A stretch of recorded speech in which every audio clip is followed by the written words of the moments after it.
Hey guys, it's Chris. Here's my presentation. I'm doing my presentation on Waffle House. So so we'll just get right into it.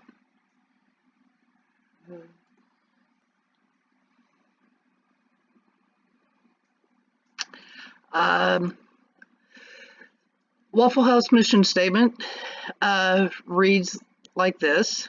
Our mission is to deliver a unique experience to our customers through delivering great food, friendly, attentive service, excellent price, and a welcoming presence.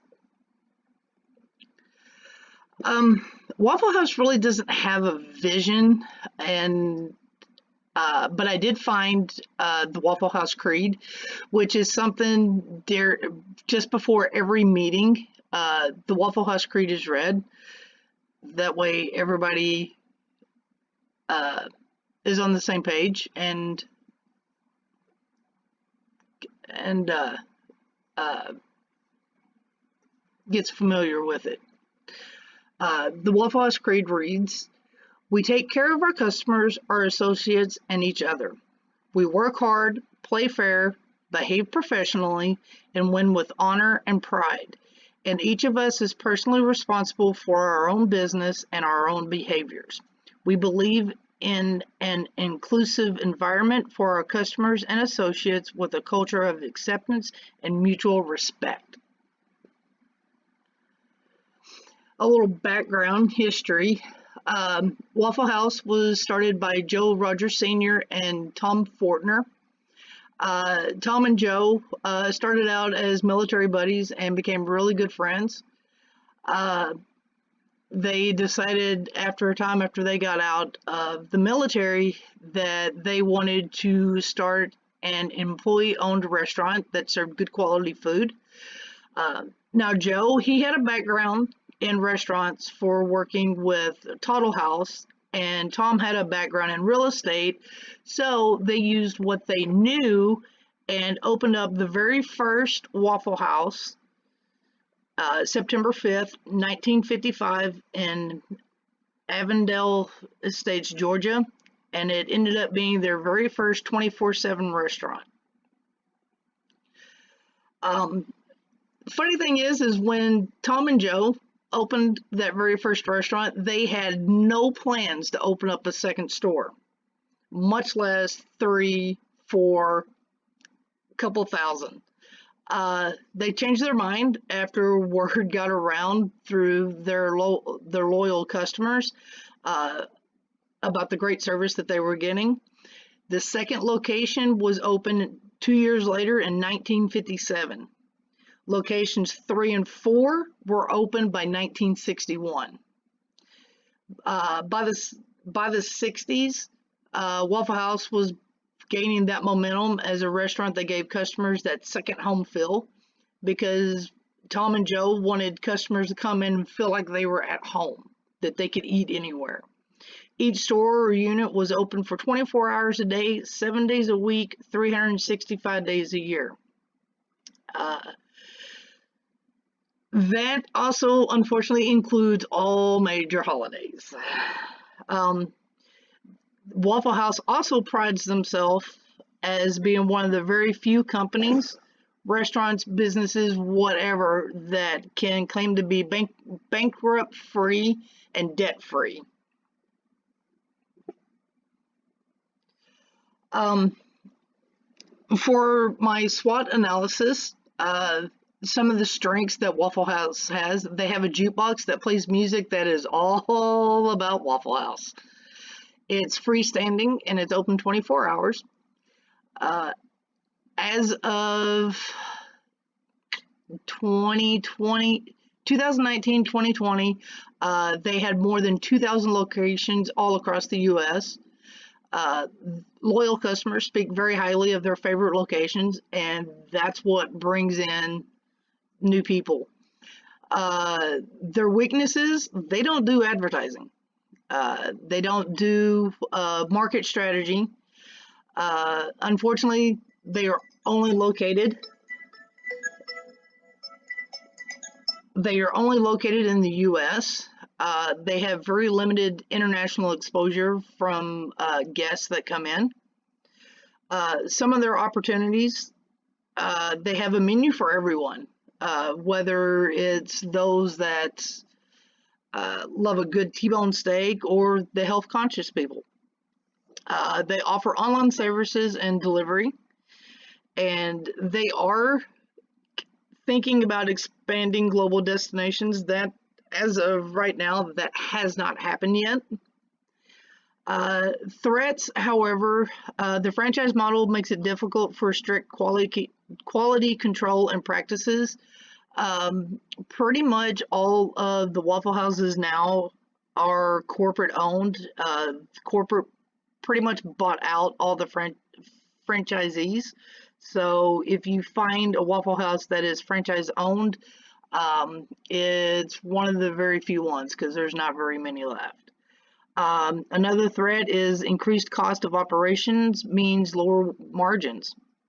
The more pricey the supplies and all that cost, it eats into their margins and their profits. Competitors expanding their presence, which is reducing the market share. So they're losing ground. They're slowly starting to lose ground on places that are now starting to be open 24 hours.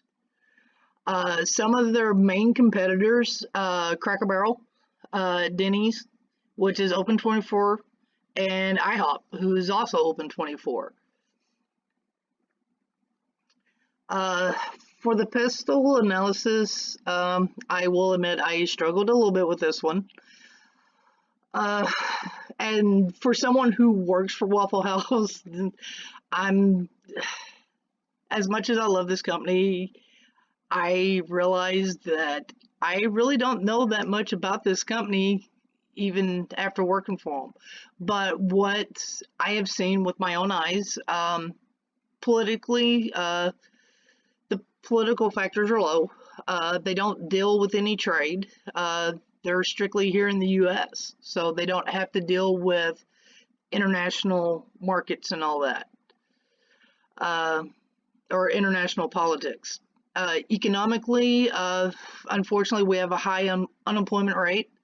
The rising food costs eats into the budget, and rising fuel costs is also hurting the staff, because especially our servers, because they barely make over $5, and if gas prices keep going up, they don't make enough in wages to pay for their gas to get to and from work. Socially, unfortunately, a few of the stores in other areas have gotten a bad rep through the media because of where they're located. We do extensive training. Anyone that's hired on, they go through a 2 to 3 week training. Managers in training, they get the opportunity once they get far enough into their training, they get to go down to Norcross, Georgia, where the corporate office is at, and they get to attend Waffle House University. And it's just what it sounds like. It's school specifically for managers. Technology. Waffle House lacks huge in technology. Tickets, order tickets are handwritten. There's no Wi-Fi, which is a big downside with a lot of customers. Environmental. FEMA uses what they call the Waffle House Index when it comes to natural disasters.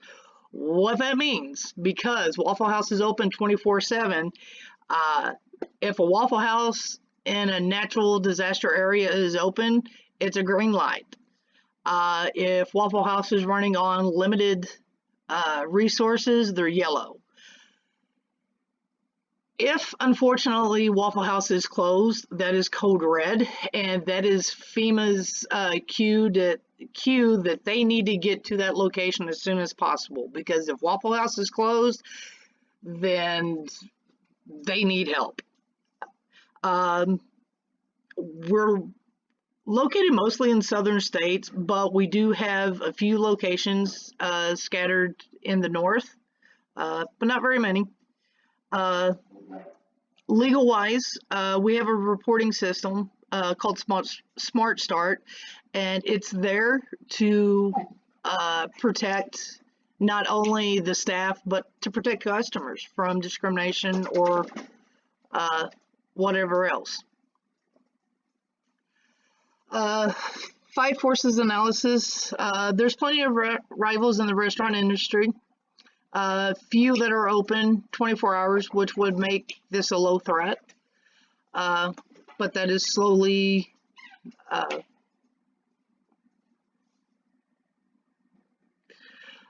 suppliers would be a low to a medium factor due to Waffle House uses their own products. They have their own company that makes their hash browns, their grits, their gravy mix. Waffle House is always trying to attract new customers by the way of brand recognition. People see the yellow sign and they know they're home. Using substitutes is a low factor, like I said, because Waffle House uses their own products. Recommendations. I would suggest upgrading the point of sale system. Like I said, all of our tickets, all of our orders are handwritten on ticket pads. They're rung into a very outdated register. If they had a better point of sale system, they could manually enter in what a customer's ordered and it automatically gives the correct price. And it eliminates calculation errors when servers forget to charge a customer for, you know, having their hash browns covered or any little add-ons that they might do. Their decor, bring the decor up to date instead of using that same look from the 50s and 60s. As much as I love our decorations, it really does feel outdated. And another thing that they could do that they're losing customers on is